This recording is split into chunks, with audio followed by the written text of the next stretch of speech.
A lot of us want to find peace first. So people say, man, you always talk about this suffering and pain and I'm at peace right now because I went through that. You don't find peace first. I found peace on the opposite end of finding myself. And no one really finds themselves without going through trials, tribulations, suffering, accountability. And accountability is suffering.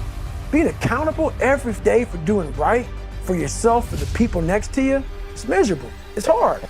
You have 2 arms and 2 legs, and you can think, and you're not trying your absolute best. That's the reason you're not lucky. It's the best thing about being a man, you have to build who you are. Even if I'm already great, I can be better. As good as I am, I still push myself to the limit every single fucking day. I have every single thing a man could possibly want. I'm still pushing myself.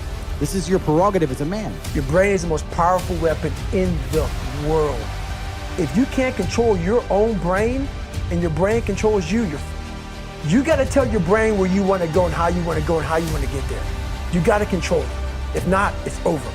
The only way anything gets accomplished, you got to work hard. I realize if I keep going back and going back and going back until this just becomes, your mind was safe.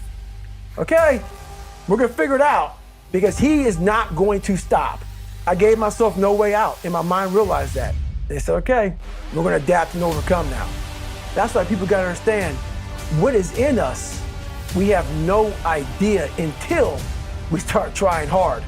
And I mean really trying hard, where you're obsessed with, hey, this is my new norm. My new norm is that, wow, this isn't always fun. It's not always meant to be fun. And that's when you know you're trying hard. And you cannot be happy and strong in your mind if you are weak in your body. You need to have a strong body to have a strong mind as a man. There's no way to escape it. And that's one of the reasons why I preach so much about training, learning to fight, get in the gym, get bigger, get stronger. You will fix your mind if you fix your body. You should be as strong as you possibly can. God loves people who try. God loves people who work hard. It's amazing if you try your very best all the time, what God will give you. He'll give it to you, anything you want, if you actually try. Not convincing yourself you try, actually try. They're different things. One of the only things in this world you can control is your state of mind. You can't control the weather, you can't control other people, you can't even control your health.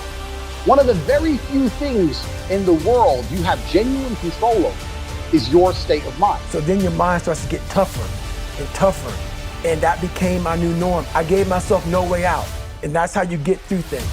You immerse yourself wherever it is, and you become that. How you gain mental toughness, how you become the person you want to be, is constantly facing the things that you don't want to face. If you constantly run away from things that you don't want to face, how is there growth? We're all going through a battle in our mind. A warrior is not a person that carries a gun. The biggest war you'll ever go through is right between your own ears. It's in your mind. We're all going through a war in our mind, and we have to callous our mind to fight that war and to win that war. At the end of the day, I ask myself one question: can I take one more step? And usually the answer is yes. So if you can answer that question and not take another step, that is real failure. That is real quitting. So a lot of people can take one more step, but they choose not to. I don't know if you can take 2 steps. You got to answer that question after you take the first step. I can always take one more step, so if I choose not to, that's on me. I got to live with that. How I feel has no impact on how I live my life. I've been the kind of person who will perform 7 days a week. Doesn't matter how I feel, doesn't matter what's happened, doesn't matter if I'm happy or sad, things must be done. And this is the mindset you need to adopt. If only luck has kept you fully able-bodied, sitting there, capable of learning and listening and becoming something. You don't really need to be that tall if you're important and rich, and when you walk in the room, you think when fucking Mayweather walks in the room, people give a shit? Fix that frame in your mind. You are viewing yourself as a short man. Stop it.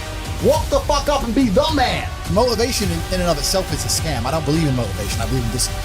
I don't feel motivated to do them. I'm disciplined. I do them regardless of how I feel.